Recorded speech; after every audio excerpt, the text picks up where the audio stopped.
வணக்கங்க. இப்போ நாம இருக்கிற இந்த மைதானம் இருக்க, இது வந்து மதுரையில தோப்பூர் பக்கத்தில் இருக்கிற எய்ம்ஸ் கட்டுமான பணிகள் நடந்து கொண்டிருக்கிற மைதானம். 220 ஏக்கர். இங்கதான் 2,20,000 சதுர அடியில எய்ம்ஸ் மருத்துவமனை வரப்போகுது. இதைத்தான் தாமதமா பண்றாங்க. எய்ம்ஸ் தர்றேன்னு ஏமாத்திட்டாங்க. அங்கே ஒண்ணுமே இல்லை, எந்த வேலையும் நடக்கலன்னு பல பேர் விமர்சனம் பண்ணாங்களே, அதையெல்லாம் பொய் என்று நிரூபிக்கிற வகையில ஐயா நரேந்திர மோடி அவருடைய அரசாங்கம் இங்க பாருங்க அற்புதமாக பணி செய்து கொண்டிருக்கிறாங்க. வரக்கூடிய 2025க்குள்ள இதுல ஃபர்ஸ்ட் ஃபேஸ் முதல் கட்ட பணிகள் நிறைவு பெற்று 1,00,000 சதுர அடிகளுக்கு மேல கட்டுமான பணிகள் உடனடியாக நிறைவு பெறும். அதில் பார்த்தீங்கன்னா நர்சிங் கல்லூரி, மெடிக்கல் கல்லூரி, administrative block, inpatient, out patient, இப்படி எல்லாம் இங்கே பிளான் பண்ணிட்டு இருக்கிறாங்க. அங்கே உள்ள போய் பார்த்தீங்கன்னா அற்புதமாக இருக்கு. நிறைய லேபர் வேலை செய்கிறாங்க. இங்கேயும் பாருங்க நிறைய லேபர் குவார்டர்ஸ் கட்டியிருக்காங்க. தொழிலாளர்கள் இங்கே தங்கியிருக்கிறாங்க. இவங்கெல்லாம் ஷிஃப்ட்டில் வேலை செய்கிறவங்க இங்கே இருக்கிறாங்க.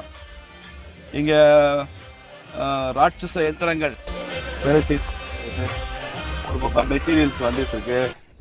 இதை பார்வையிடுறதுக்குன்னு எல்என்டி நிறுவனம் தான் இதை வந்து கட்டுறாங்க. எல்என்டி நிறுவனம்ன்றது இந்தியா முழுக்க உள்ள எய்ம்ஸை எல்என்டி நிறுவனம் தான் அதை கன்ஸ்ட்ரக்ட் பண்ணுறாங்க. இந்திய இராணுவத்தில் சூப்பரண்டிங் இன்ஜினியராக இருக்கிற அலோக் செர்வானி அப்படிங்கிறவர் தான் அதுக்கு சூப்பரண்டிங் இன்ஜினியராக இருந்து இந்த பணிகளை எல்லாம் மேற்பாடுறாரு. அவர் லெப்டினன்ட் கர்னல் ரேங்க்ல இருக்கக்கூடியவராக இருக்கார். அவரையும் இப்போ சந்திச்சு தான் வந்தோம்.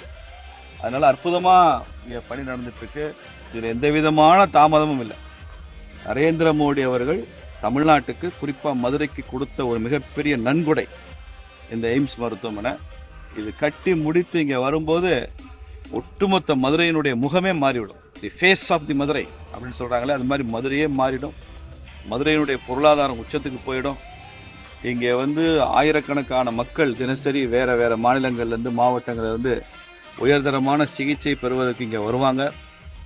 மதுரையே ஒரு ஒரு பேர் சொல்லும்படியான, ஒரு இந்தியாவிலே பேர் சொல்லும்படியான ஒரு நகரமாக மாறிவிடும். தமிழ்நாட்டுக்கு கிடைச்ச ஒரு அற்புதமான வரப்பிரசாதம் தான் அந்த எய்ம்ஸு. இது சுற்றிலும் பாருங்கள் காம்பவுண்ட் வால் கட்டியிருக்காங்க. 220 ஏக்கருக்கும் காம்பவுண்ட் வால் கட்டியாச்சு. கிட்டத்தட்ட 3 கிலோமீட்டர் நீளம், எல்லா பக்கம் சேர்த்தா 3 கிலோமீட்டர் மேலே வரும் அவ்வளோ கட்டியாச்சு. அதனால இங்கேருந்து யாரும் ஒரு செங்கல் கூட இனிமேல் திருடவும் முடியாது.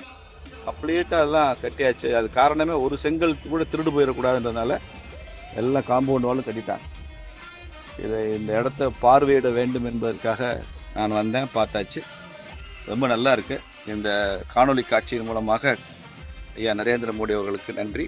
மிக விரைவில் இந்த எய்ம்ஸ் மருத்துவமனை, எய்ம்ஸ் மருத்துவக் கல்லூரி இது மதுரையில் திறக்கப்படும். திறப்பு விழாவும் ஐயா மோடி அவர்களே வந்து திறந்து வைப்பார். நன்றி, வணக்கம்.